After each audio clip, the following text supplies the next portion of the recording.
Hi everyone, welcome back to my channel. ഇതൊരു കുട്ടി വ്ളോഗാണ്. നമ്മൾ താജ് ഗ്രീൻ കോവ് റിസോർട്ടിൽ പോയതിൻ്റെ ഒരു 2 ദിവസത്തെ ഒരു സ്റ്റേക്കേഷന് വേണ്ടി പോയിട്ടൊരു വ്ളോഗ്. നമ്മളൊരു ആഫ്റ്റർനൂണിലായിരുന്നു അവിടെ ചെന്നിട്ടുണ്ടായിരുന്നത്. നമുക്ക് വന്ന് പറഞ്ഞൊരു ലൈം ജ്യൂസ് കിട്ടി വിത്ത് കസ്കസ്. നല്ല റിഫ്രഷിംഗ് ആയിരുന്നു. ഇത് റിസപ്ഷൻ്റെ അവിടെ നിന്നുള്ളൊരു വ്യൂ ആണ്. നല്ല രസമായിരുന്നു കാണാൻ. നമുക്ക് ഫോറസ്റ്റിനകത്ത് നിന്നിരിക്കണമെന്ന് തോന്നും. കുറേ ട്രീസും ഇതൊക്കെ ഉണ്ട്. ഇതൊക്കെ അവിടുത്തെ വ്യൂ ആണ്. ഇതൊക്കെ നല്ല രസമുണ്ടായിരുന്നു കാണാൻ. അതിനുശേഷം നമ്മൾ ബാക്ക് വാട്ടറൊക്കെ കാണാൻ പോയിട്ടുണ്ടായിരുന്നു, ബോട്ടിങ്.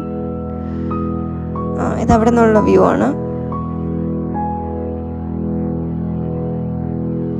സൺസെറ്റൊക്കെ കണ്ടിട്ടുണ്ടായിരുന്നു. നല്ല രസമായിരുന്നു ഇവിടുന്ന് സൺസെറ്റൊക്കെ കാണാൻ.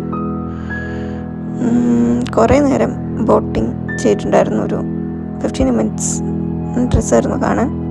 പിന്നെ ആദ്യമായിട്ടായിരുന്നു ഈ ഒരു ബേല് ചാട്ട് കഴിക്കുന്നത്. എനിക്ക് ഭയങ്കരമായിട്ട് ഇഷ്ടപ്പെട്ടു. എൻ്റെ എക്സ്പ്രഷൻ കാണുന്നതൊക്കെ മനസ്സിലേക്ക് ഭയങ്കരമായിട്ട് ഇഷ്ടപ്പെട്ടിട്ടുണ്ടായിരുന്നു.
ഇത് നമ്മൾ പോകുന്നതിൻ്റെ അന്ന് അവർ എല്ലാവരും കൂടെ എടുത്തൊരു ഫോട്ടോ ആയിരുന്നു.